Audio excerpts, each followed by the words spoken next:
In a recent study conducted by tax watchdogs Open the Books, they revealed that Ivy League schools receive about $117 billion in endowments, enough to pay for tuition for every student there.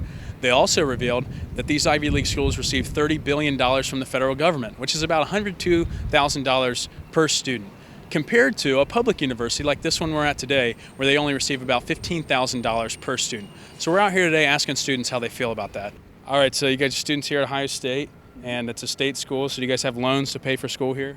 Yes, I do. Do you take out student federal aid as well, or anything like that? Yeah. Yes. Yeah. Okay, so right now, the Ivy League schools from 2010 to 2014 got $30 billion in taxpayer assistance from the federal government. That's about $102,000 per student. Do you think that's too high?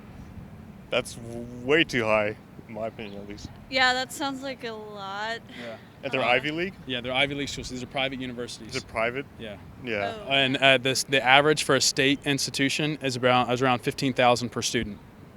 That really doesn't make much sense at all, no, personally. We're yeah. probably the ones who need it more than typical Ivy Leagues. So how does it make you feel knowing that if the Ivy League schools receive over $100,000 per student, while your school, Ohio State, receives only around $15,000?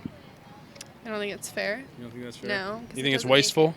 It's wasteful, and it doesn't make it accessible for a variety of people. So the Ivy League schools, that same study, had $117 billion of endowments, enough to pay for full tuition for each student that went there, and they're still getting $30 billion from taxpayers. How does that make you feel?